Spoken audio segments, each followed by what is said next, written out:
You're listening to Startup Universe Talks, a podcast where we meet with startup founders, angel investors, and major stakeholders of the startup ecosystem. They let us in on the do's and don'ts of running a startup, their career story, and the process of succeeding as well as failing.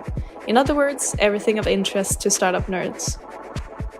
Startup Universe is a massive network of opportunities for tech startup founders. Hello everyone, this is Startup Universe Talks, and today we have with us Mat Sherman from Seedscout. Hello Matt. Hello, how's it going? It's going pretty well. Hope you're doing well too. And thank you for being with us today. It's a pleasure to have you. So in order for our audience to get to know you a little bit better, can you share a little bit about your story and career? And also make sure to include some word about Seedscout. Sure. Well, I got into tech back in 2014. I live in Phoenix, Arizona, so I wasn't convinced by peers or by teachers to get into it. I just discovered Y Combinator on the internet. If you don't know, Y Combinator is the best startup accelerator in history. And I kind of went down the rabbit hole of startups. I started my first real company in 2017 called Publoft. It was a content marketing marketplace that connected founders to writers who wanted to manage blogs. And that company did pretty well. We went from 0 to 24K in MRR in about 7 months. Unfortunately, though, throughout that whole time, I was cold emailing investors because, again, I don't have an investor network here in Phoenix. At least I didn't. But no one was interested, right? 5K in revenue, no one was interested. 12K, no one was interested. 15K, no one was interested. I'm like, what's going on? All the blog posts say that if you have traction, you can get funding. So what's going on here? We eventually did get funding. Jason Calacanis put in $100,000 when we were at 24K MRR. We flew up to Bay Area. We got to pitch everybody, roll off Botha. I pitched Greylock, Andreessen Horowitz, all these companies and firms. And it got to learn how Silicon Valley worked. And I was, on one hand, impressed, on the other hand, disgusted. I thought it could be improved a lot, and I thought that we could bring that to the rest of the world.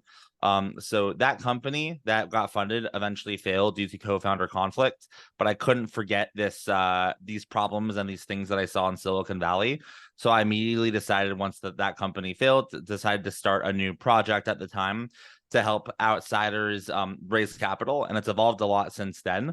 But it's important to me that Silicon Valley has an efficient funding ecosystem, because that's the most important, I would say, industry in the world when it comes to new technologies, right? And if the same people are getting funded, that's a shame. So I started Seedscout about 3 years ago, almost to the day, to solve this problem. And Seedscout, as of today, is a platform that helps anybody expand their network no matter where they live.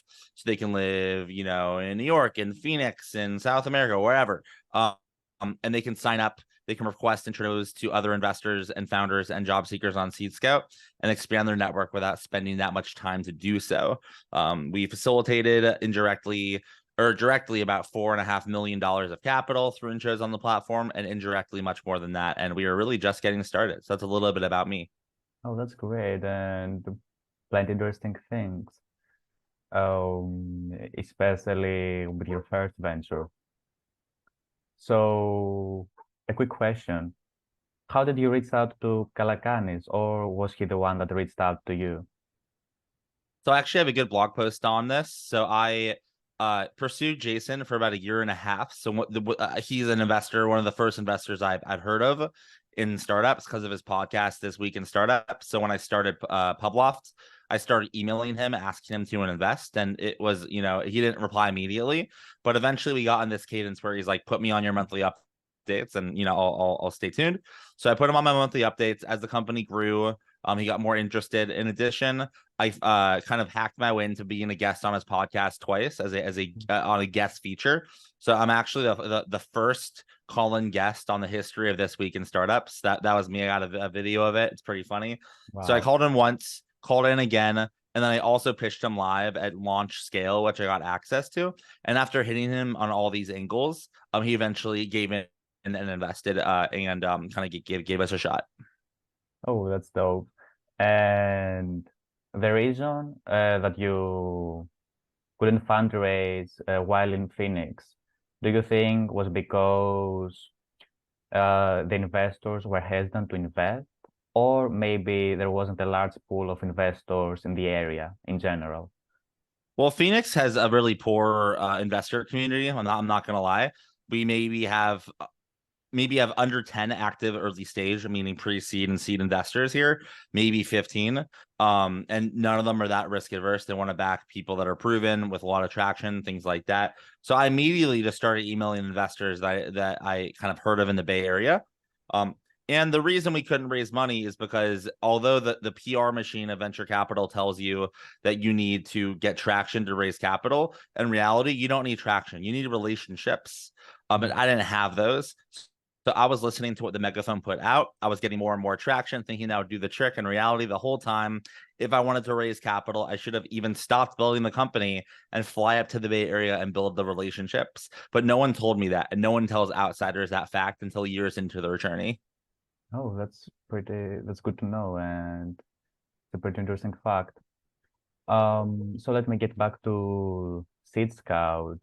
Correct me if I'm wrong, but you're a solo founder there, right? I am a solo founder. I do have a CTO that I've worked with for 8 years, who I kind of consider my quasi co-founder, but he's not full time. You know, when he joins full time, maybe we'll be co-founders. I don't know, whatever we kind of decide. And I also have a great designer, up in Sacramento. But yeah, as of now, I'm the only full-time founder, and I'm a solo founder at the moment. And how does that work for you? What led you to take that decision initially? Yeah. Well, I'd prefer not to be a solo founder. I'd prefer to have co-founders that complement my skills and vice versa. I think we go farther like that. But as I learned from my last company, I'd much rather be a solo founder than having the wrong co-founder. And I learned that lesson hard. And for me, I think Seedscout, it's a consumer company, right? We're taking very counterintuitive bets on the future. And I think it's helpful to be a solo founder because I don't need to agree with anyone, and people don't need to agree with me. It's my company. I'll take it where I think it needs to go. And I feel like if I had co-founders or a large team, there would not be consensus on the direction, and there would be internal turmoil. But because it's just me, there's the only turmoil that happens is in my brain, and that people don't see that, right? I think that's a benefit. I would encourage more consumer companies to have a lead CEO, founder, and if they have co-founders, great, but there should be clear lines of who's calling the shots and who's making the decisions, because consumer companies should really not be consensus. They should be non-consensus and right. And when you have a large team or even a small team, oftentimes you go consensus and run. Oh, and talking about consumer companies, you are a person that has been creating content for a lot of time now, not only with Seedscout and the podcast that you have been hosting yourself, but also when you were a student too. Do you believe content creation and being present in social media is significant when it comes to investors, specifically in the startup ecosystem? I think it's significant if it comes natural to you. I've been creating content online since 2010, starting with Tumblr. Actually, I take it back. I've been putting content online since 2007 on YouTube, when I used to be a singer-songwriter. So I've always been a content creator, and it's very, very natural for me.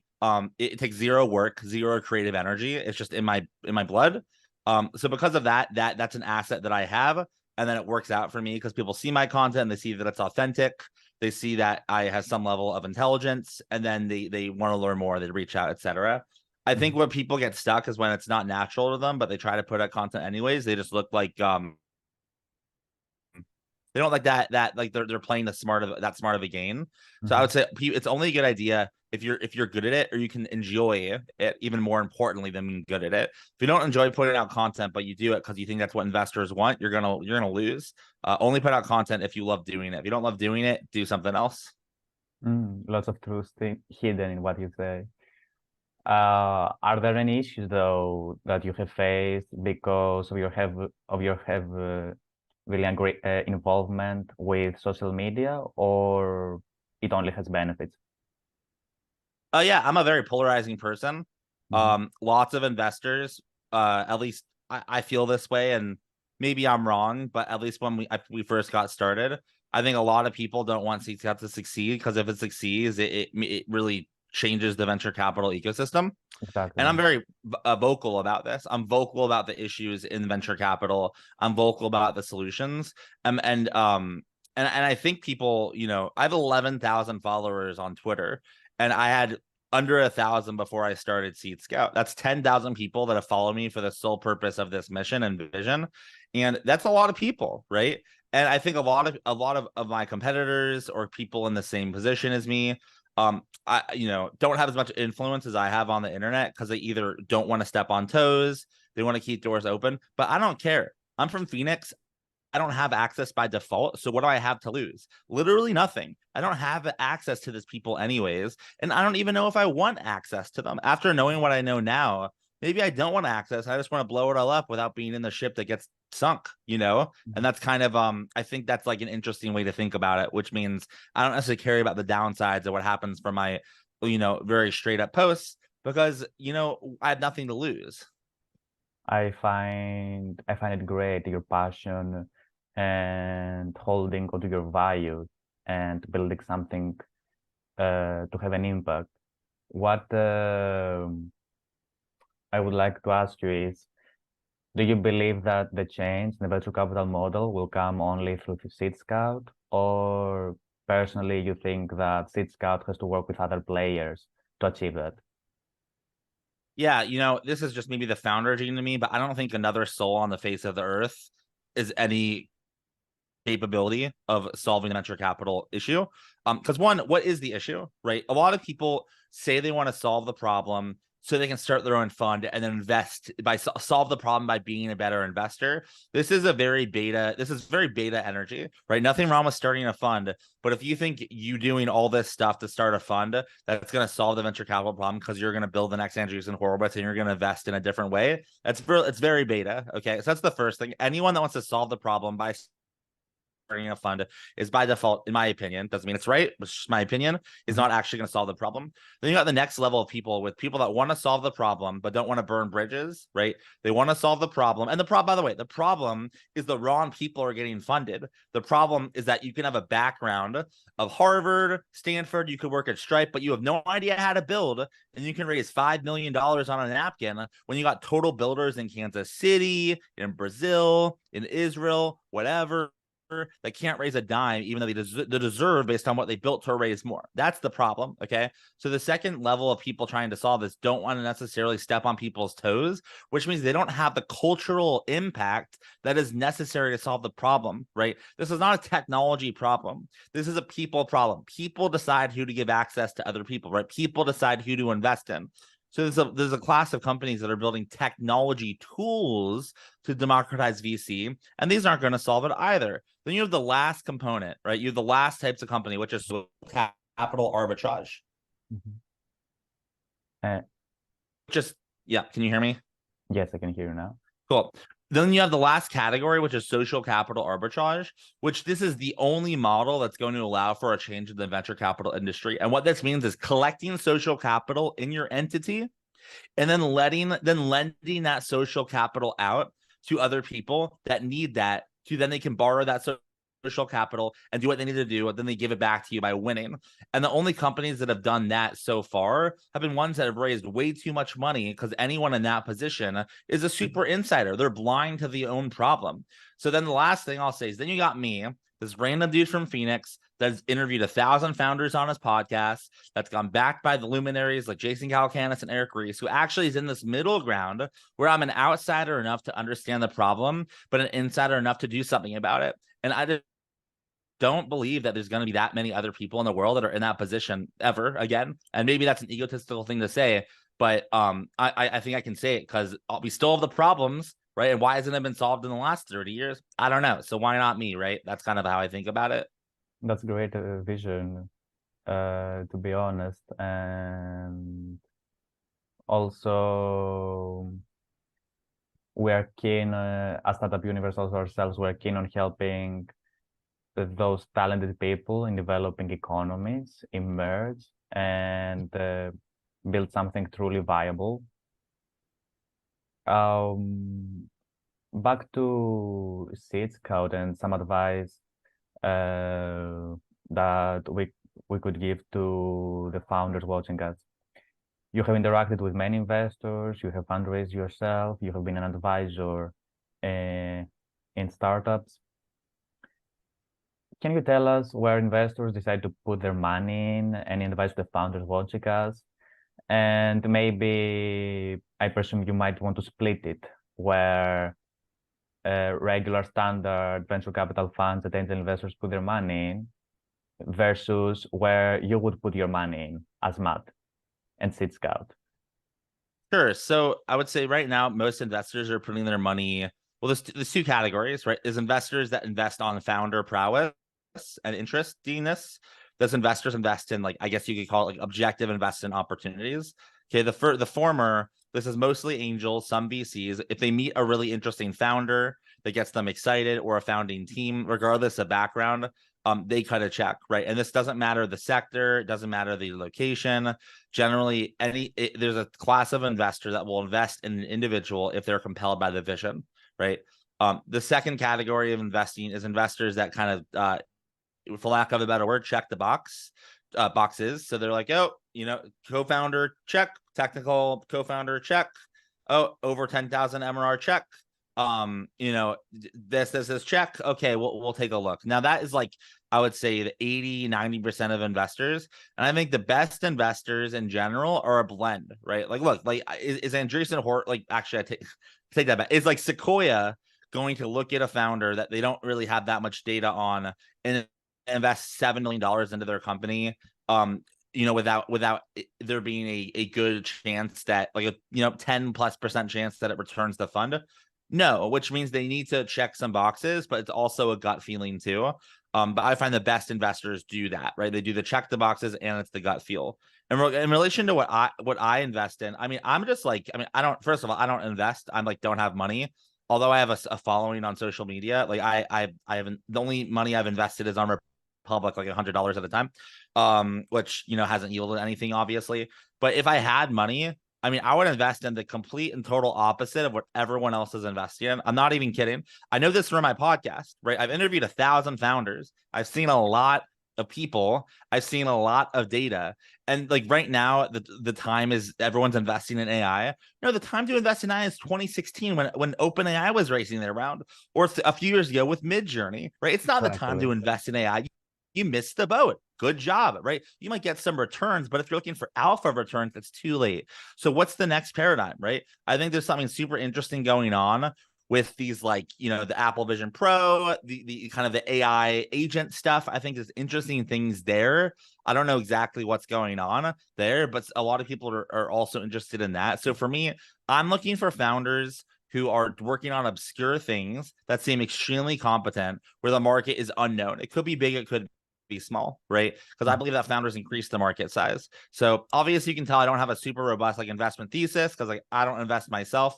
But if I did, I would just invest in the most obscure, most genius founders I could possibly find, and help them raise more capital, because they often if you're obscure and genius, you're probably an outsider, and you probably are going to have a hard time raising capital. So I'm happy to help them with that. That's very inspirational, and I think encouraging to the founders watching us that have worked hard to fundraise so far, but they were not given any opportunity. I think we could say that Seedscout's a marketplace. It could work like a marketplace, right? Yep. So for those who have a little bit of experience, we know that marketplaces are hard because they need to solve the chicken or the egg problem. How has that worked for you, attracting both founders and investors to join?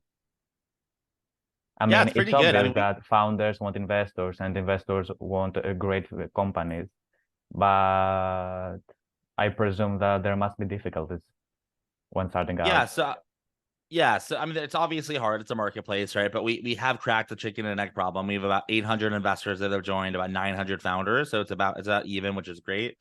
I have something to say on the last thing you said on, like, investors want great opportunities.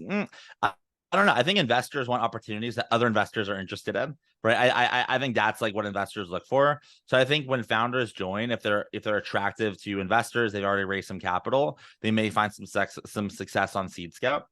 Oftentimes, if a founder has a great background, right, and they have a great team, even if they haven't raised money yet, they might find success on Seedscout. And and investors ultimately care about what's interesting to other investors, right? So the first category is, founders that have raised a lot of money. That's great. That's gonna be interesting to investors on Seedscout. Second, if a team is super robust, even if they haven't raised money, that'll be interesting to investors on Seedscout. But I think most importantly, and this is the most controversial part of Seedscout, but I will back this wholeheartedly.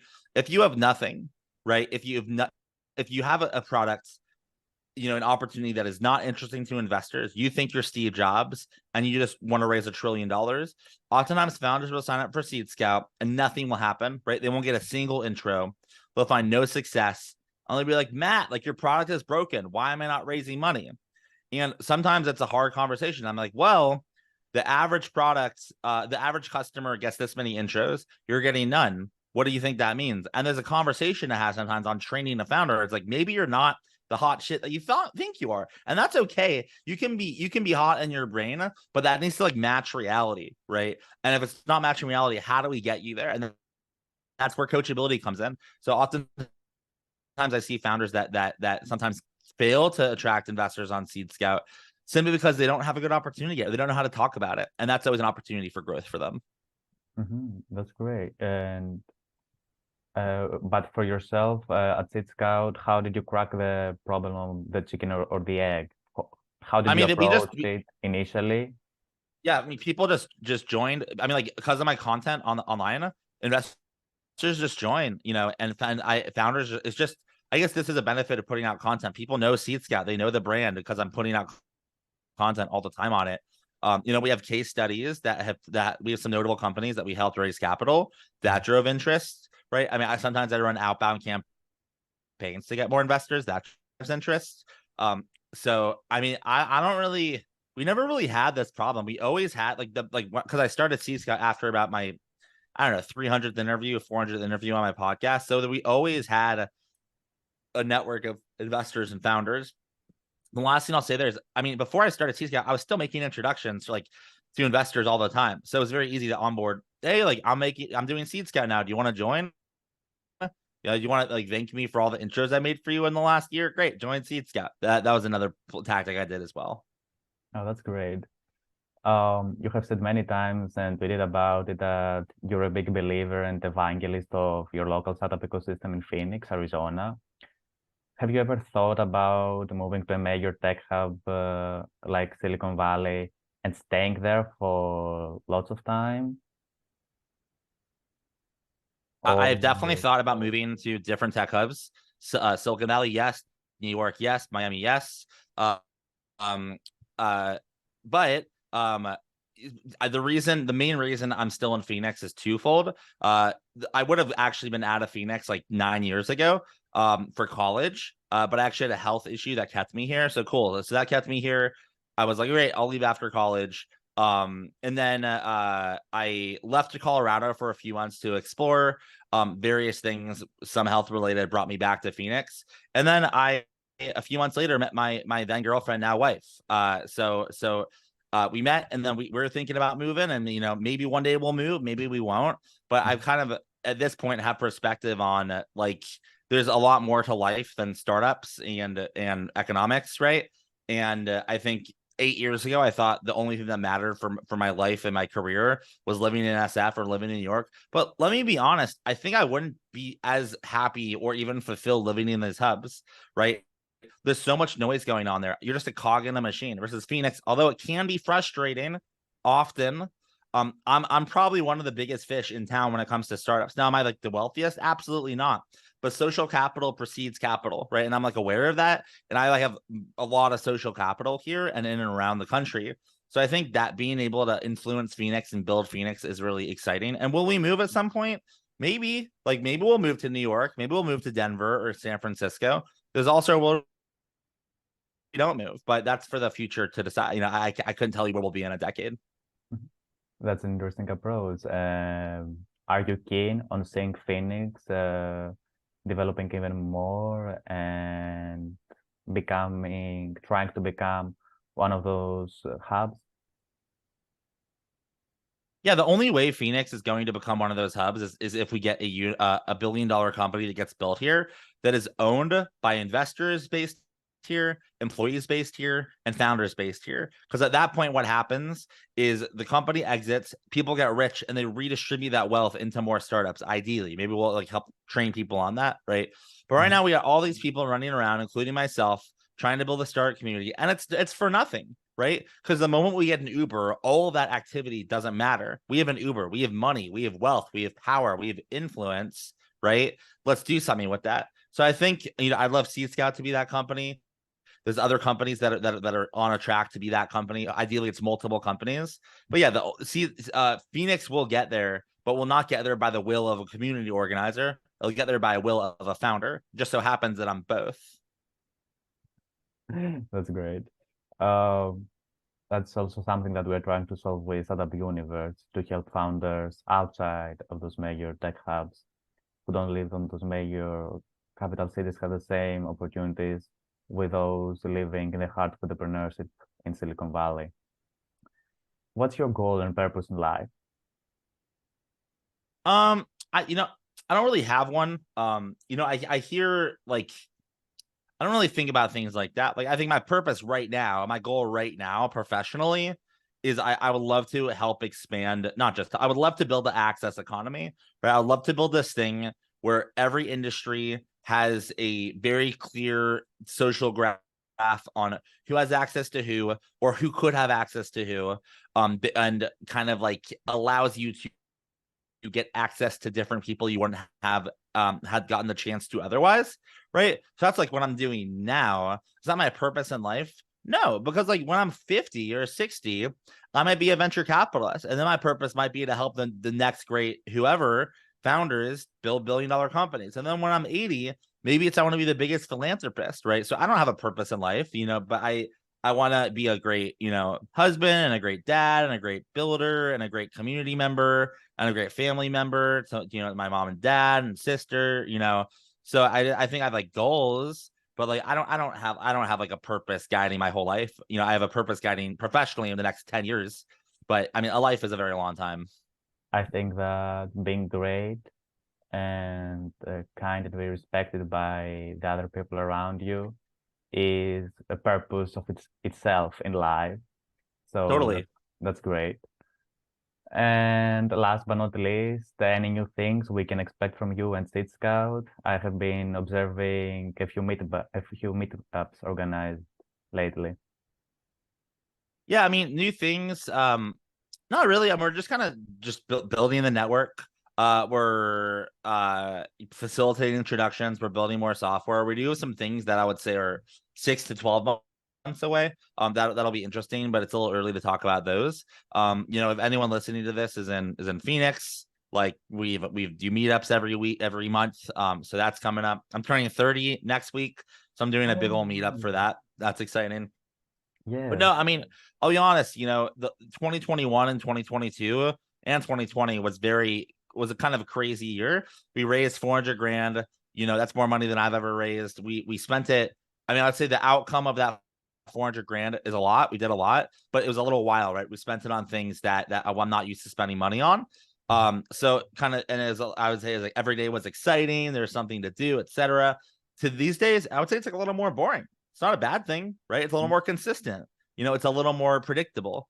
And I think at some point we'll get back to that crazy raising more money and spending on things that I haven't spent on before, hopefully yielding to an ROI for Seedscout. But right now we're kind of in this boring, part of business building, and I'm not complaining about it. Thank you very much for your time today, Matt. It was a great pleasure to have you, and thank you for sharing all those insights with us and the founders. I hope, and to the founders watching us, you can expect to see great things from Seedscout and working as Startup Universe with Seedscout ourselves. I think there are plenty great things that will be announced soon. I don't know if you would like to add something else. Yeah, I mean, just stay tuned. I mean, if you're interested in getting introductions on Seedscout, you can sign up, seedscout.com, app.seedscout.com. If you want to check out the podcast where we interview tons of founders, it's Forward Thinking Founders. And yeah, follow me on Twitter. Just search Mat Sherman on Twitter, Matt with 1 T. I have lots of interesting, lots of stuff to say on there. So other than that, I appreciate you having me on. I appreciate the opportunity. Thank you very much for today, Matt.